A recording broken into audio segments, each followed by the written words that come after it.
Heyo, heyo there, laddies and lasses. How we doing? It is Wednesday night. Well, not quite Wednesday night, but Wednesday late afternoon. We might as well call it night because it still gets dark at this time of the day.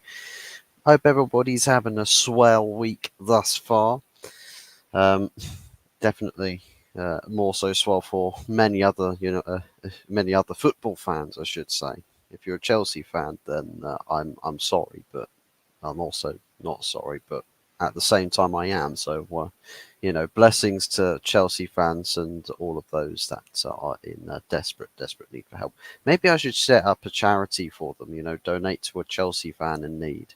Maybe, possibly, but I don't know if I'll get many donators. But it is what it is. We ain't here to talk about Chelsea, though. We're here to talk about Man United. We're here to talk about Manchester Reds, the Red Devils. What is there to talk about? I've got a few bits lined up for this discussion show, just a few bits. So, of course, with INEOS ratification around the corner, saying within the next 2 weeks, it could be 1 week, it could be tomorrow, we don't know. It's within the next 2 weeks. And a few other bits and bobs that will follow that as well, such as the questions, between Old Trafford redevelopment, keep the good old glorious Old Trafford, or built as has been captioned, the new Wembley of the North. And not too sure what plans of grandeur shall follow in the implication of a Wembley of the North, but I'm sure it will be an interesting discussion if it does gain more traction and more legs over time. Another quick point of addressal in the show is with Sir Jim Ratcliffe, and him actually showing more care and more heart to Manchester United's history than the Glazers have. And Ratcliffe's only been here for a couple of months. He's not actually even fully, officially the owner just yet. He's still not got power yet, and he's already done more to care for United and the club's heritage, its history, and what makes Manchester United Manchester United. And the Glazers have been here for nearly 2 decades. Deary me, we are on the Vimto this afternoon. Hello, Cole Rossi, how we doing? Hope you're doing well, buddy. Good to see you in the chat as always. So yeah, we'll dedicate a little segment to that. Recent news as well. Supposedly, a new director of football is set to be appointed the second that ratification is completed. Essentially, this is coming from part of the Muppeteers, so they don't mention any names. So there's two sides to that story that I'm probably going to address, which can make this either true or not so true. Of course, the conversation about star players being sold, like Mason Greenwood's, Marcus Rashford's, of course, other players involved in Casemiro, perhaps, Varane's, all of those types of players potentially facing the chopping block on the transfer list. Quite possibly. There's no confirmation on any names yet because, as we've already said many times before, there's no director of football in place, but maybe those conversations do start happening very soon. But also another topic that will wrap up the show is free agents / running or expiring contracts might decide the kind of targets we are approaching in the summer. And perhaps that's probably the best market to look for higher quality players for cheaper money. And there's an edge, a side of reasonablism with that, but we'll delve into that, and I would like to grab your thoughts on the prospect of having to bargain basement hunt for players of any quality, but then potentially having to mix it up with some younger players that are lesser known that we can get for the cheap. But those conversations we'll get to. Hit the likes, people. Yes, please do. As you arrive into the stream, if you were to hit the like button, that would be most appreciated. Any and all support is really, really appreciated. And without you guys, without you fine people, I cannot be here. Well, I can be here, but I'm not here because, you know, it's kind of different when there's only one person watching a stream and it's yourself on the playback to make sure nothing goes tits up. So it's a lot better when you're all here, a lot better. So thank you for being here and of course supporting the channel. So starting off, starting place, INEOS ratification within the next 2 weeks. Ooh, the anticipation I think is starting to build up a little bit, starting to swirl. What does INEOS do? What does Sir Jim Ratcliffe do once he's got that power? Those questions shall be answered very soon, very soon, and I'm looking forward to it. I'm looking forward to it. I'm shamelessly going to sit in the camp of optimism with this, though it's been a case of growing optimism across the past several months, or past several months to a year. In retrospect, what this Sir Jim Ratcliffe bid was turning out to be versus a Qatari bid, and the implications that it would mean that the Glazers would have to stay here, and the draining of excitement for Sir Jim Ratcliffe taking over, and essentially the redemption arc. Shall we call it a redemption arc of Sir Jim Ratcliffe without actually needing to apologise for anything? That he's just actually saying what he's doing, and that we start to see some variable actions as to what the plan was all along. You know, and I think it's just a case that we wanted Glazers gone, and because Glazers aren't gone, we sort of see, well, it's a negative, but it's also a positive at the same time, and the gradual increase to the understanding that we're going to get more so of INEOS influence on Manchester United going forwards, as opposed to Glazer influence. And if it means that Glazers have less of an impact on Manchester United and a minority impact, the better. Because we need big changes and we need actions, and actions speak louder than words. And thus far, the best we've been able to have are words, but we can see that there is intent for actions as well. So we are very much looking forward to that. Good evening or good afternoon, Si. Good to see you, man. Welcome back into the stream. I hope you're doing well, buddy. Hope your weeks are going well. Halfway there, you know, Wednesday. Only Wednesday, but we are getting there. It's getting closer to the weekend. I've got a busy couple of days between now and to the weekend with work, of course. But, you know, it is what it is. We've got to grind. We've got to earn some green to be mean on these streams. But it's all good stuff. It's all good stuff. And then, of course, with this as well on the side, it's all good fun. Good evening to Mama Flossie. Welcome into the stream. Hope you're doing well. Evening, Fizzy Fuzzlers. Absolutely Fizzy Fuzzlers.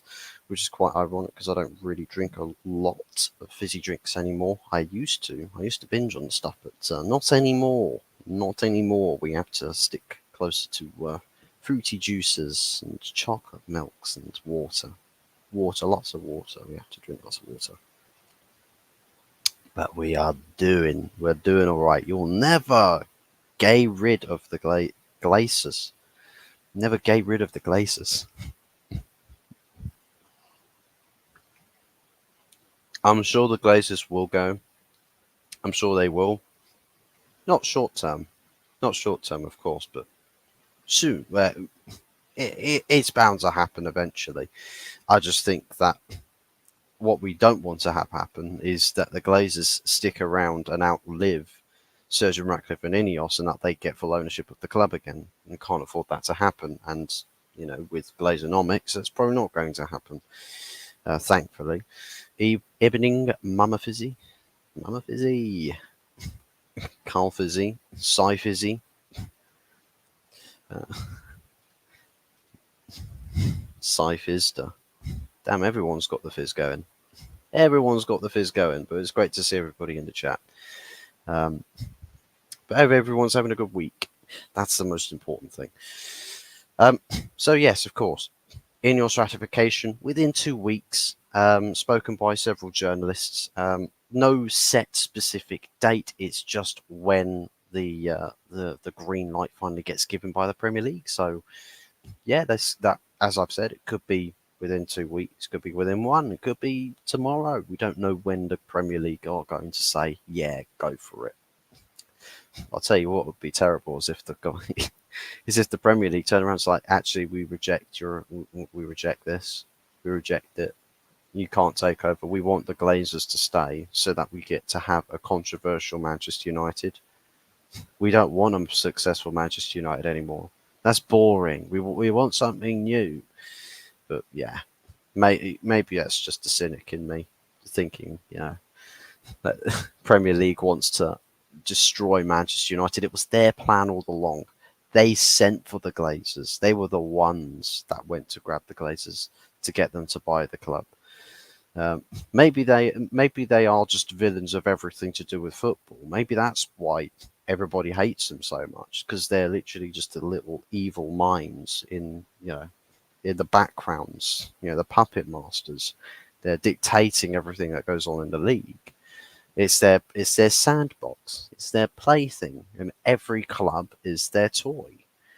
Maybe it's a whole thing that is way bigger than we could ever have possibly imagined. We just thought we were feeble football fans, just following football clubs competing in a competition in a country. Turns out it's a grander scheme than that. It's like WWE. It's all like WWE. It's all predetermined script. But yeah, it is what it is. If that's the case, we'll have to go. We'll have to all go get into golf. Maybe we can all have our own golf championships instead. Um, Big up Fuzzy. Big ups to you, Wolfman. Good to see you. Hope you're doing well. Terribly sorry for us all being. I keep that fat thumbing what. I'll tell you what. We might as well say what. It's all Carl's fault. Maybe we just blame Yeti for the spelling errors, right?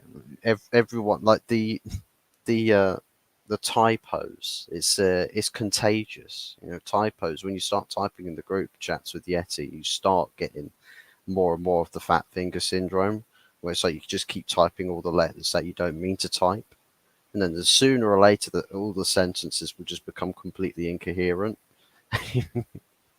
And we'll go absolutely nowhere. We'll never be able to start nor finish conversations. It'll be that out of sync. Well, it can't be as bad as Chelsea, though. Well, yeah, Man United can't be as bad as Chelsea anymore. Well, maybe if it really does go to pot, then we could possibly be as bad as them, if not worse.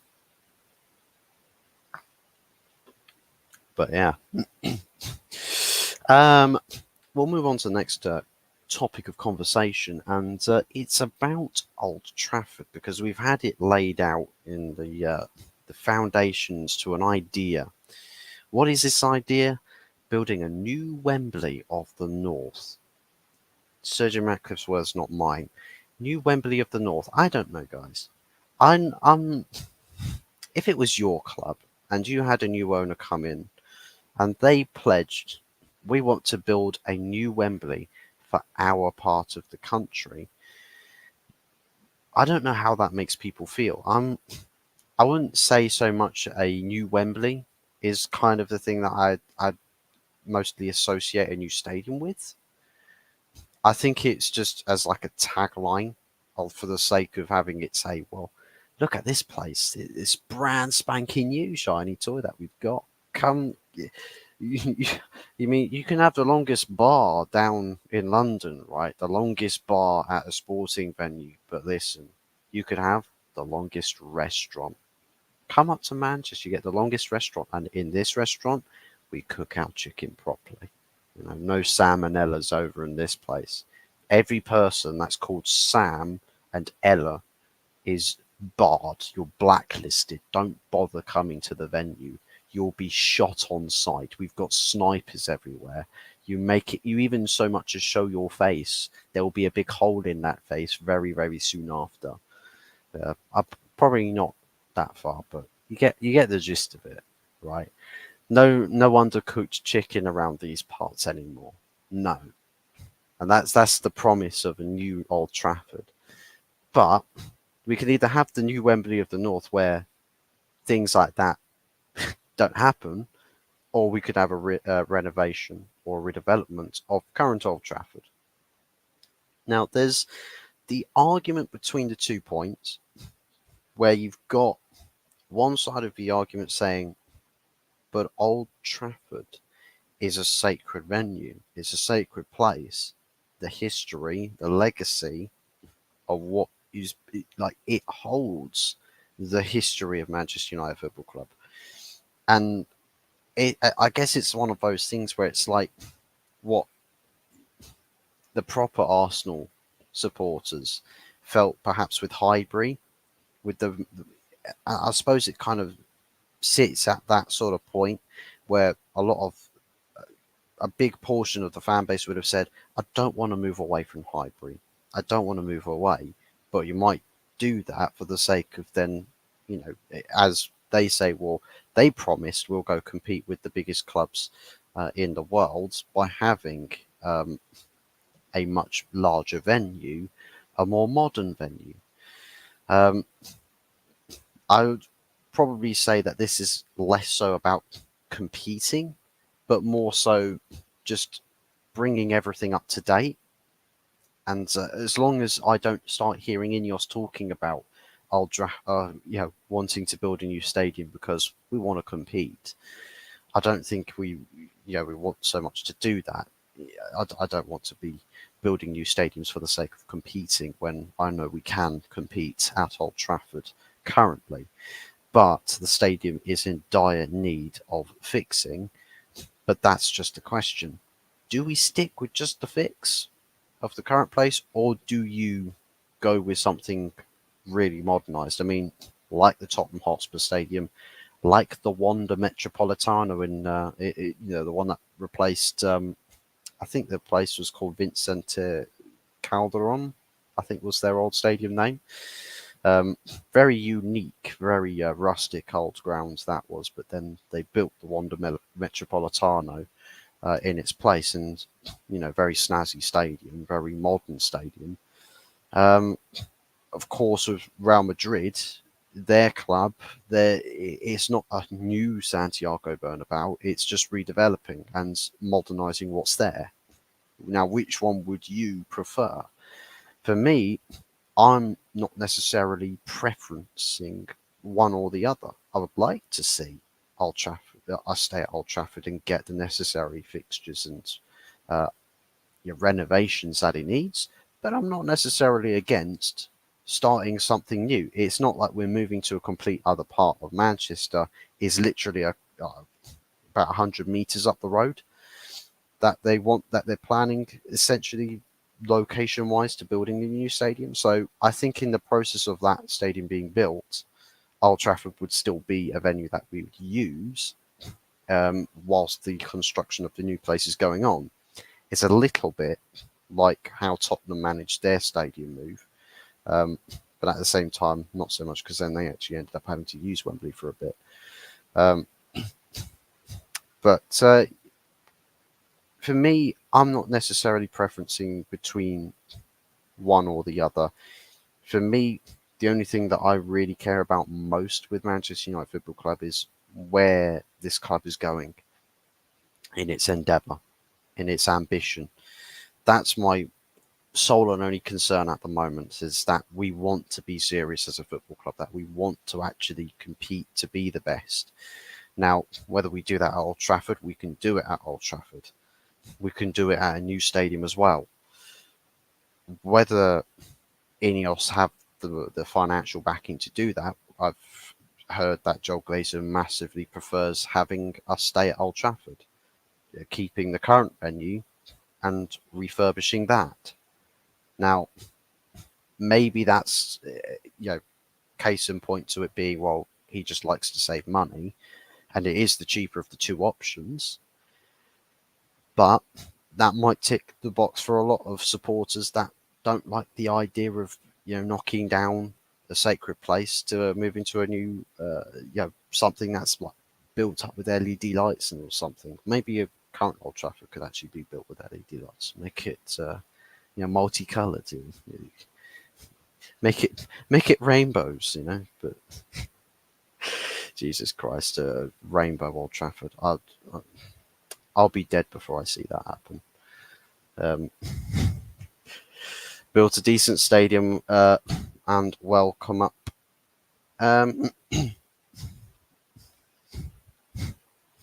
Built a decent stadium and welcome up. Don't know what that was meant to mean. Not gonna lie. Not gonna lie. When Old Trafford is falling down, you at least need to get the silicone gun out. Yeah, we need new buckets of red paint as well. New buckets of red paint.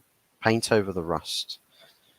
It'll all fall down eventually. But if we're going to undergo modernisation of the stadium, I'd actually kind of like that. It'd be nice to see a very refreshed looking Old Trafford. It might make it so that fans that travel far and wide, even the away fans, will actually go to Old Trafford and marvel at the spectacles. Like, oh wow! Instead, they go to it now and just be like, "Mate, this place looks dusted. Let's finish this place."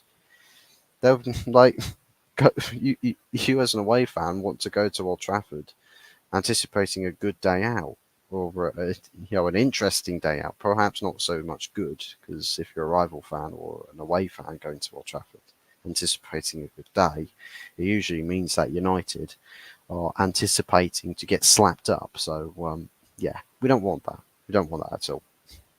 Big up Queen Flossie. Big up Fuzzy Chat. Big ups to Stephanie Griffith. Great to see you. Hope you're doing well. Big up Salon Kai. Salon Kai. Well, there you go. There you go. Salon Kai. Hi Kai. Hi Sal. Turn Old Traff into a packet of Skittles. We get a massive ass sponsor. Do like what's his face? Mike Ashley did with St James's Park and just plaster sportsdirect.com on the interior of the stadium, so it's just the biggest eyesore you've ever seen. Maybe we stick a massive Skittles advertisement just right on top of the Sir Alex Ferguson stand. Maybe we do that. I don't know.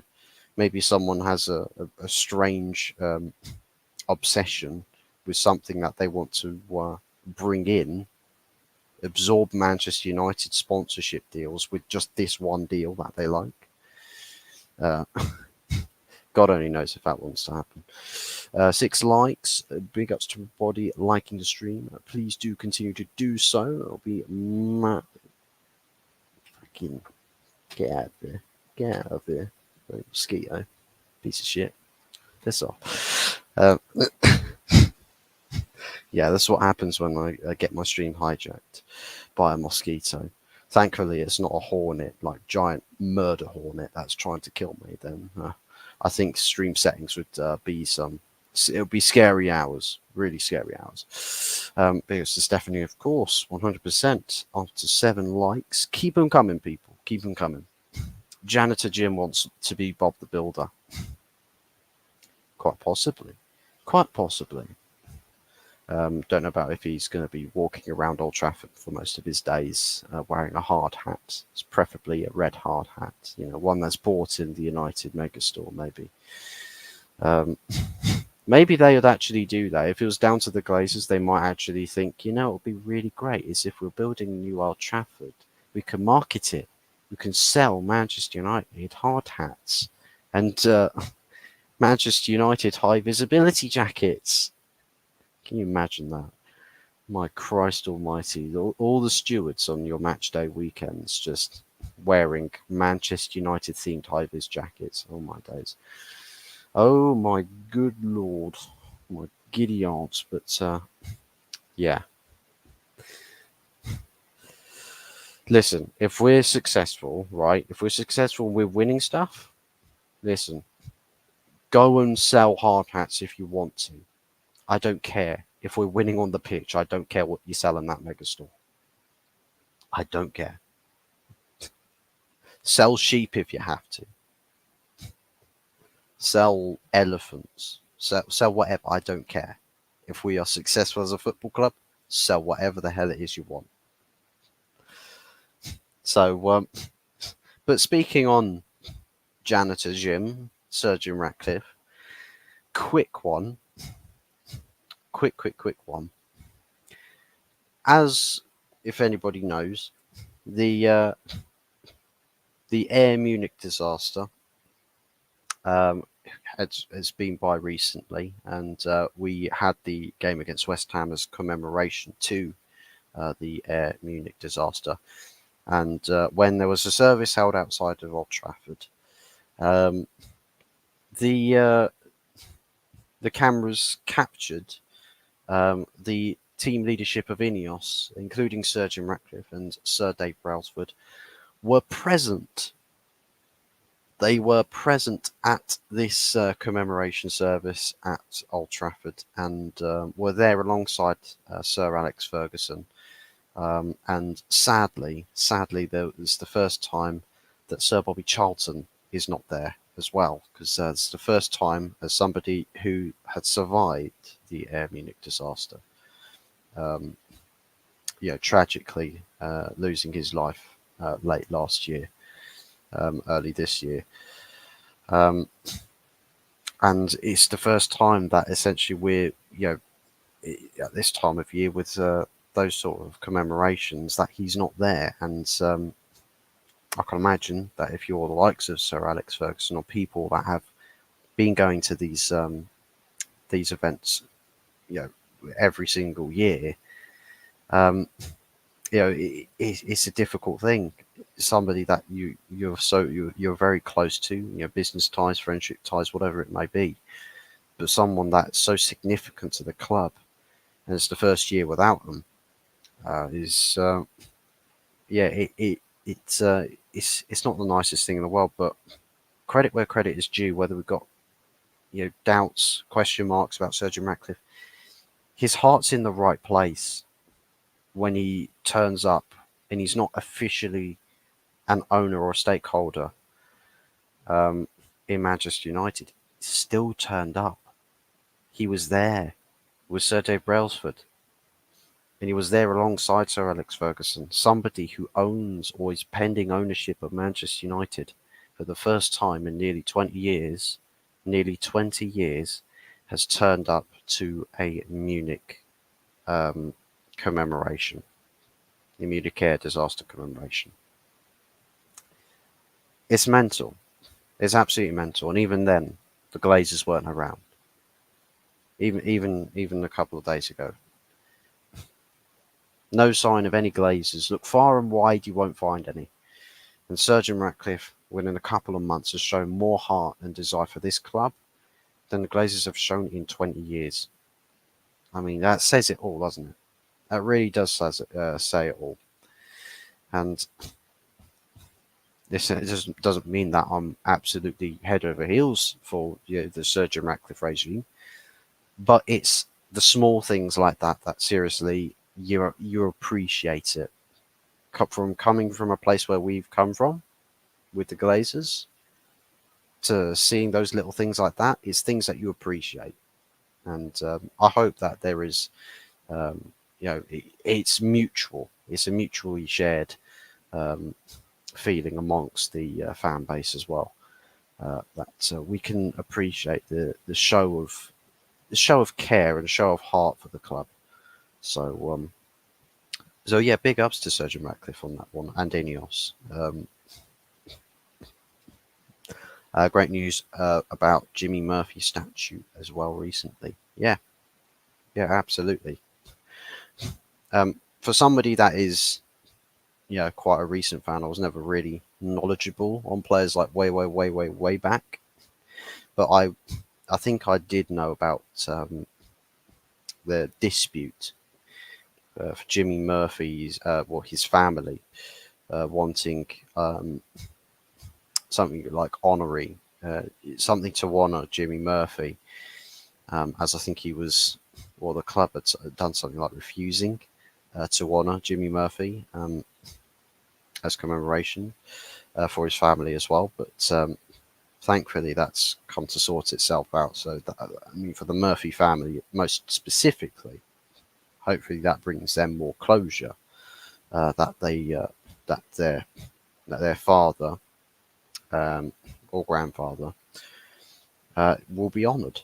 So, people that hold significant places in our club's history should be remembered fondly and commemorated. Remembered in honour. So yeah, 100% completely agree. Why is it mental he had free tickets and lives in the country? Well, I mean, the thing is when you own a football club, if you look at the Glazers and how many times that they've been over to see Manchester United, they barely ever. It's no coincidence when the most noise around the club in terms of selling business and selling talk is the only time really when the Glazers can be bothered to show up. It's no coincidence. And the thing is even when the Manchester Platz over in Munich, people still travel out there from this club, from this country. Those tickets cost. Flights, they cost. Go out there to honour and commemorate the Air Munich disaster. And Surgeon Ratcliffe, albeit that for which you say he lives in the country, I don't actually think he lives solely in this country. I think he mostly actually lives in France. I think he actually lives somewhere around Monaco because, tax reasons. He's a bit of a tax dodger, you could say, with Surgeon Ratcliffe. A little bit of a tax dodger, but it is what it is. But it's just the action. It's just the action. To me, it's crazy that when you see ownership for a club that has been around for so long, you would have thought, even if you just turn up once or twice, it's just an ownership that thinks about the history, that thinks, that it's such a significant moment in the club's history.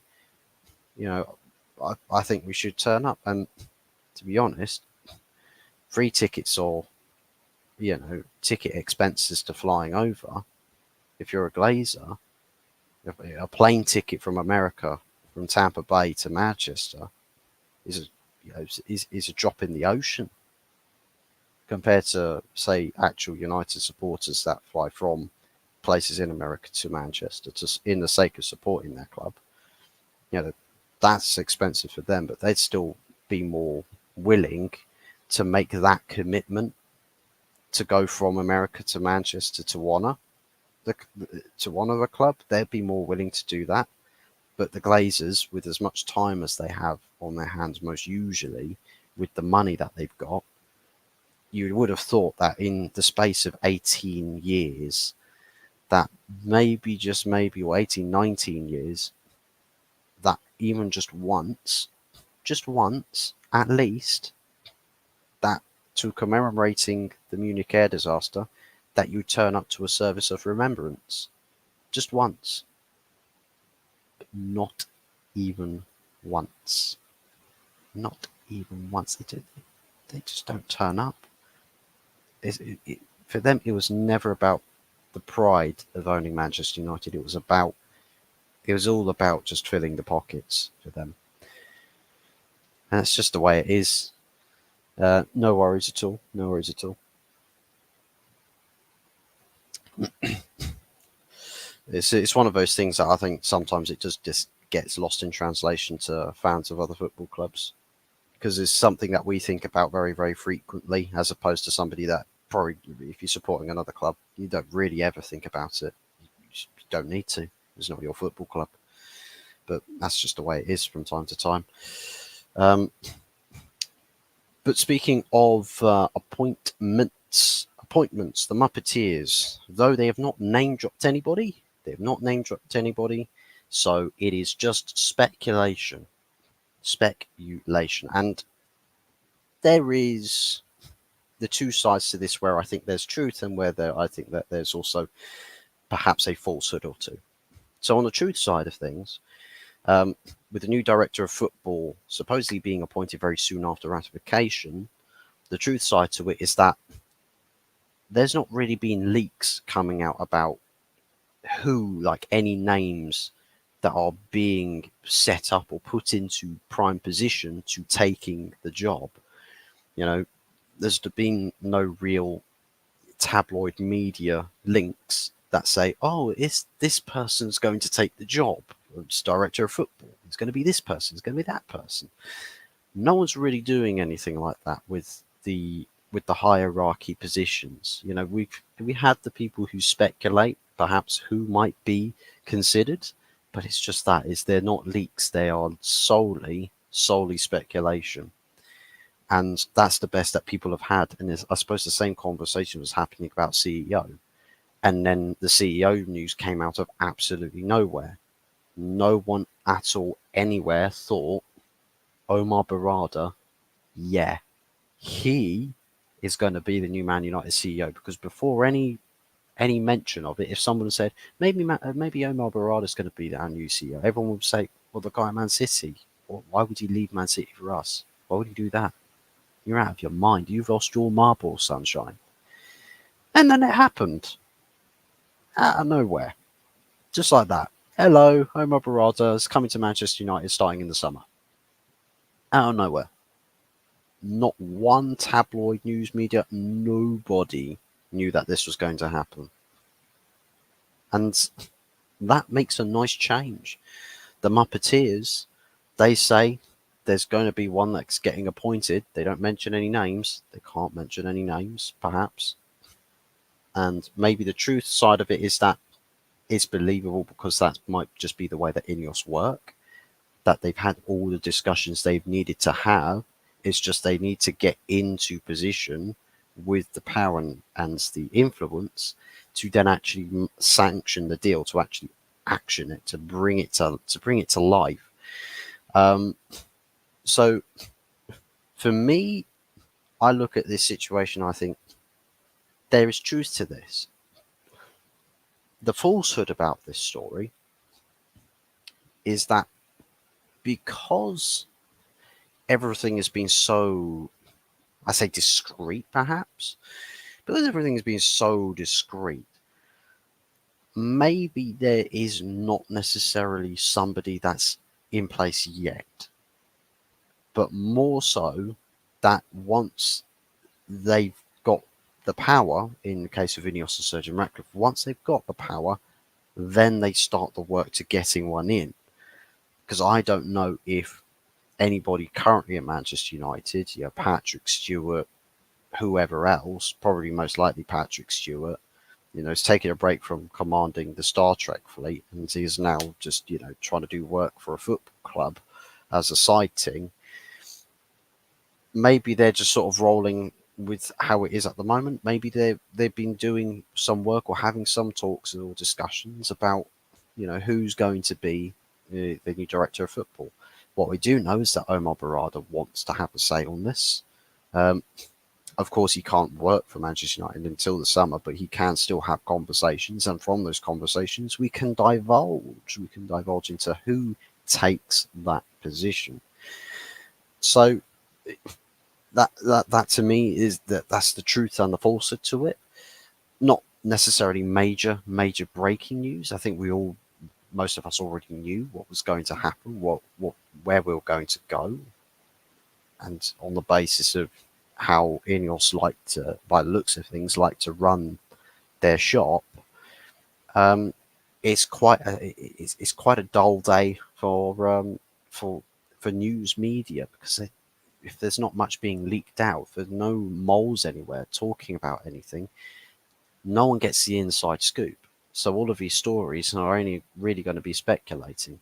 So maybe the Muppeteers are supposing that this is what's going to happen, rather than it being, we've got word that this is absolutely happening. But we're not going to mention any names. But if you don't mention any names, you can sort of keep it on the lowdown where you can sort of wrap things or tidy things up a little bit for time referencing. So if somebody says, well, you said a couple of weeks ago that the director of football would be appointed as soon as INEOS took charge, and they say, yeah, we said soon. We didn't say it was going to be along with the appointment. We said it was just going to be soon. If you mention a name with that and they get it wrong, then yeah, that's further credibility flushed down the toilet. It is what it is. Yeah, but it is just a media machine trying to tick along. Absolutely fuzz when the owners have a fleet of private planes, yeah, and can't zip over for 24 is disgusting. And people, and this is the thing, they did it for conversations in the Middle East, didn't they? When they flew out to Qatar, they're doing that within like 24, 48-hour visits. Because it's discussions and talks about business, they were more than willing to fly over, hop over to the Middle East, and then fly back. Yeah, it's fine. We're flying in first class anyways. I mean, you can literally do a round trip to honouring the Munich air disaster within 24 hours. It's possible to do that. It is actually possible. Plus, they can fly outside of common flight time, so it could have favoured them, but they don't want to do that. So that's up to them. It just means that we dislike them even more at the end of the day. Star players in this squad. Few names here and there, perhaps. There's talk about Greenwood and Rashford, I think, this morning, perhaps being put up on the chopping block to be sold. Again, this sort of goes back to conversations when the subject was about Casemiro and Varane, players on the bigger wages. Are we selling these guys? To free up the wage bills, to lower the cap on FFP, or not lower the cap itself, but to lower the wiggle room between where we are and the cap of FFP, lower that down and to fix up things a little bit. I think that, yeah, these conversations are just more the same, to be honest, completely more of the same. It's just mentioning different names just to garner what kind of interaction it gets, I suppose. But again, because it's not necessarily people in the hierarchy deciding exactly what is happening in the summer, because most of which they're probably not going to be here in the summer. So again, we're sort of in the conversations, who is going out the door, who's coming in the door, those sort of conversations. It somewhat ties in a little bit with the final story that we'll wrap up the show on. But in terms of players leaving, there's a lot of players that I think do need to leave. Absolutely, I think there's players more deserving of being sold than others. But at the end of the day, if we're talking about on a measure of success, if there's certain names that if you sell that player and replace them with somebody better or somebody more suitable, that it brings you success, then damn it, that's what we should be doing. That's what we should be doing. End of discussion. Whether we actually do that or not is a whole other conversation. And with the circumstances that there is still the old regime in charge at the moment, and probably the last couple of weeks, maybe some people have handed their notices in because they're just like, well, they're going to be here, so I might as well start the process now. Maybe some people will have started handing in CVs in their notices, possibly, because we know there's going to be a slimming project at Manchester United, cutting that wage bill, slimming the projects down, slimming the structures down, and trying to bring it into the image of Sir Dave Brailsford that is the lesser. So there's more people to compete to be better. So the better people that remain are the ones that get to keep those jobs. And that essentially it's invoking increase in performance, that if you are doing a good job, you're more likely to keep your place on the board. And that's kind of the way that ruthless business should work. It's how it works most places, essentially. Ruthless business, out with the less capable, in with the more capable. And for those people that perhaps ever have had an easier ride before, they're not going to have one now. They're not going to have one anymore. It's like the days of relaxing, the days of complacency is gone. That's it. It's over. Now comes the days where you have to give everything at your absolute best and achieving optimal levels every single day that you're performing for Manchester United, whatever position it is in the club. You've got to perform, or that's it. Goodbye, P45. Get it down to that job centre. And that's the thing.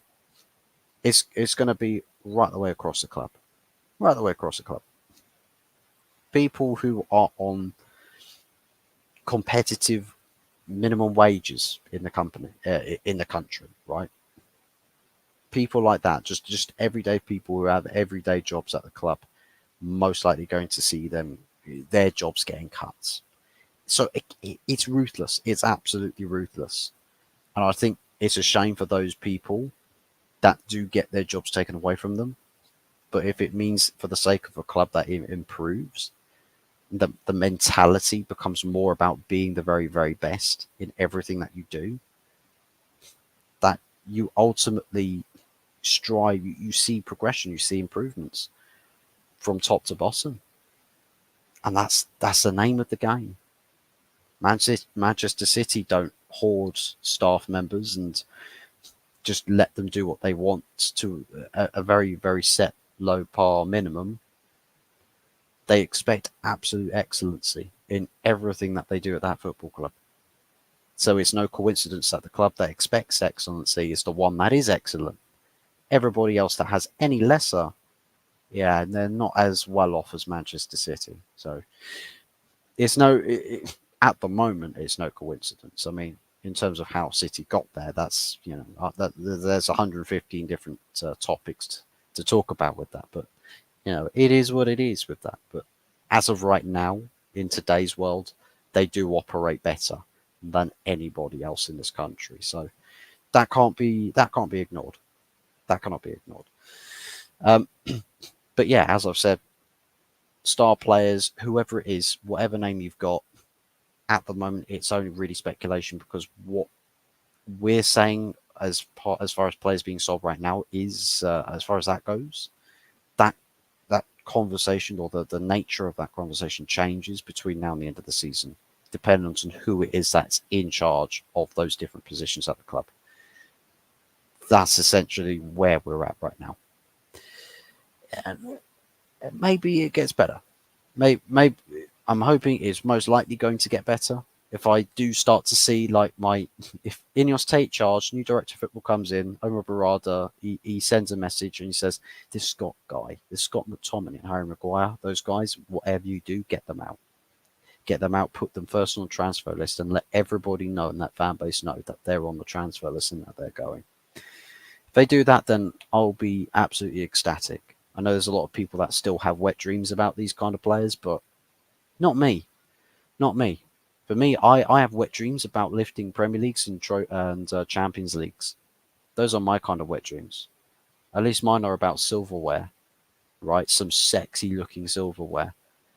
Not some best looking Scottish player and best looking fridge with arms and legs that you know. Not about that, although, speaking of best looking people, I mean, I am the best looking Man United that a lot of people know. So, not so sure about people having wet dreams about me, though. But you never know. You never know. There's people. There's many things in the secret lives of people, of everyday people. So, yeah, you guys indulge in that. You guys indulge in that. If you have wet dreams about me, then that's out of pocket, but I understand it. But to wrap up the show, finish things off, we'll be wrapping up very, very soon, wrapping things in to wrapping it up like a bow, or a Christmas present, or a birthday present. It's not kind of Christmas anymore, so I suppose we have to stop talking about Christmas. But free agents and low contract players, so people that are either free agents or people with 1 year left on their deals. Now, this is going to be a tense market if that's if that's the idea. A very tense, very tense. And it's going to be tense because there's got to be a lot of speed and a lot of work that goes in to actually attaining these players. If players are in like last years of contracts, that we're beating their respective clubs to the conversations of getting renewals sorted, because there's probably going to be a point at somewhere, maybe just before the transfer window opens, that they'll undergo contract renewals if you are in the last year. Now, here's the thing. Sooner we get director of footballs in and INEOS get power, the quicker those conversations with those players can start. The quicker that we can start planting the seed in the players' minds, the ones that are in the contracts that are running out, we've got a year left.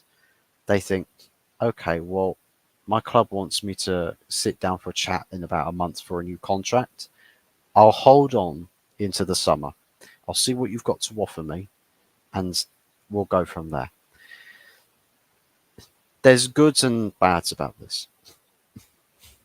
Goods that it's perhaps an ideal situation if you're looking for good quality players.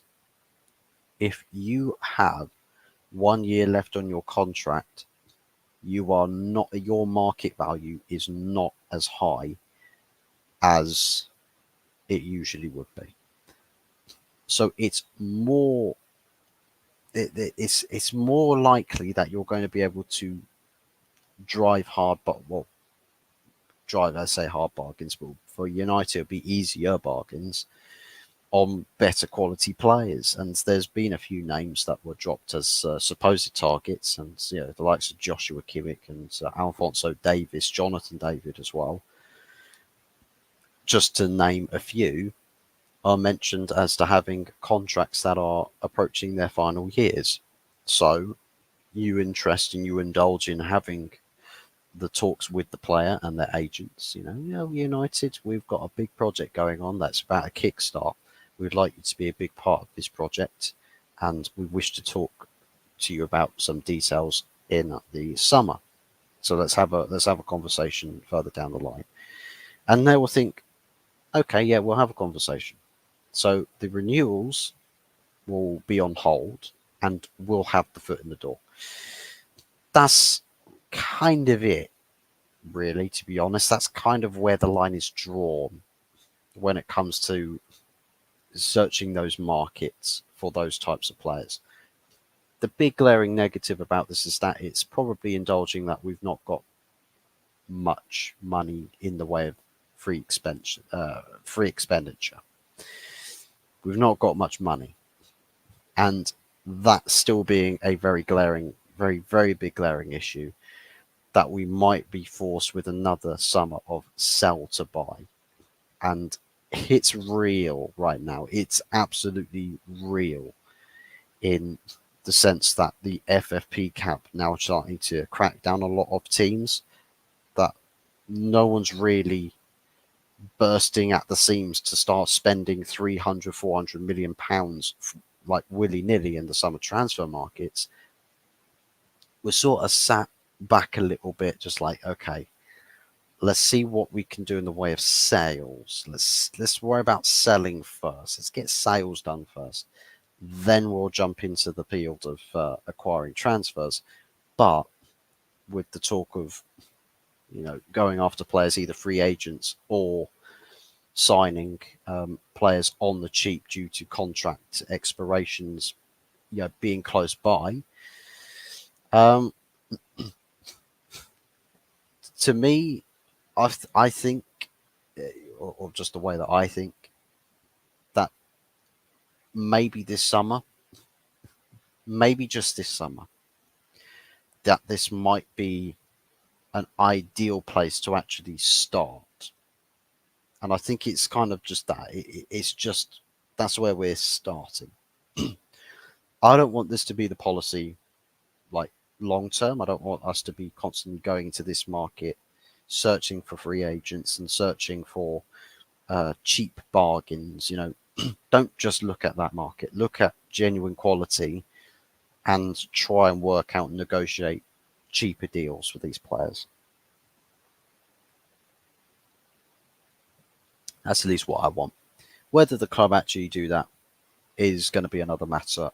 But I like to say that on the basis that I started this stream talking about the INEOS takeover thing as more positive, I'm going to look at it more as a positive and say, yeah, things should massively improve.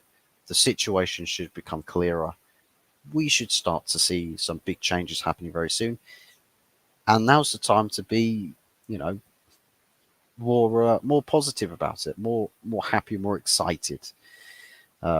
Interesting couple of weeks ahead, 100%. So is Miney the second coming, or is he just an average player having a decent few games? I would say let's judge. Sorry, let's judge that down the middle. Let's say he's not the best thing since sliced bread. Let's not say that let's say that he's not average or bang average and nothing special. But let's just say that he's a player with great potential, and that what he does in how he conducts himself on the pitch and off the pitch is massively going to contribute towards his development as a player as well as a character, and that if his development goes well, that we can have conversations about just how good and just how world class or amazing Kobbie Mainoo actually is. But that conversation happens further down the line. Right now, for a guy that's just breaking through, it's just a case of seeing how he develops. So he's from where he's coming from as an academy prospect is still literally within like the first, if we want to talk about sickly phases, at least this one's not really sickly like a Mikel Arteta managerial phases. This phase is, relatively genuine. It's like the first stage of a career in first team football. And it's the breakout season. That's kind of where we are at the moment with Kobbie Mainoo. I see people start talking about market values, like, oh, how much do you think Kobbie Mainoo is worth now? I'm like, I don't care about his value. To be honest, I don't really care about his market value. What I care about is that if he's doing what he needs to do to become a good player, right? That's all I think we need to be focused on with Kobbie Mainoo. Big up Hotty Totty, Jesus Christ. Hope you're well and see you later. 100%, yes. If for everybody watching, I believe it again, 8:30 tonight. There is episode 4 of The Good, the Bad, and the Ugly. Surprisingly, Manchester United, having ratification just around the corner and winning 2 matches, still puts me in the bad category. We were Anthony Herbert's Super Mick Arteta, he knows exactly what we need process, has managed to make it into the good this week, surprisingly. Of course, Taunt is stuck in the ugly section, but that's bound to happen when you get trashed by Trash Chester United, if we can call it that. But we'll have the conversations, and I'm sure it's going to be plenty of interesting subjects that we'll be talking about on that show later on tonight. So, guys, it will also be streamed from this location as well. So, do be sure to tune back in at a later point this evening to catch that show. Damn right, they are fucking any good. If they are any good, don't let them sit on the bench and get paid. Make them earn it. And that's the thing. That's kind of the centric of the model that INEOS wants to implement. Performance related and decision making. They say their pledging is going to be more data based, as that's kind of just the way that INEOS have done everything else. Agreed. He's looking half decent. Hope he does progress for you. Otherwise, you haven't got a lot. Not at all. No. But then again, it would also mean that we'd have to go and look out the way to signing more players in the or in the transfer windows, just in general, to actually getting people of quality into improving depth as well. Kind of like the situation with the centre backs. Now that Lisandro Martinez is out injured again, for me, I think we need to desperately upgrade the depth of position in centre backs, because Lisandro Martinez, if his availability changes the way that you play, you know you've got a disastrous problem, because that means that it's just like, well, the only way that Manchester United can possibly do any better is waiting until the point where you sign players, and that can't be the case. That can't be the case. You have to move with the times and evolve and adapt, and that's kind of how football is. It's how it should be, at least. Uh, you'll have to give Tont some stick over the 3-0 win. Yeah, I mean, it's probably why I've ended up in the bad, to be fair. You know, it's just like, I could give Fuzz the top spot, but I'm not going to. I'm still bitterly disappointed with Sunday. Maybe it's just an act of revenge. I don't know. We'll get the answers. We'll get the answers, Anthony. We will. Speaking of which as well, I need to double check what the thumbnail is. We need to see what the thumbnail is. Simple reason being is that I need to double check on what Tont has done with your eyebrows. No, you still got the still got Arteta eyebrows. Still got the Arteta eyebrows. So yeah, it is what it is. But yeah, you are still Mr. Anthony Arteta Herbert. So yeah, you'll probably have to give him some stick as well about that. But it is what it is. But anyways, guys, folks, ladies and gentlemen, that brings us to the end of the show. Big ups to everybody for tuning in, watching, liking, and subscribing, and all of that good stuff.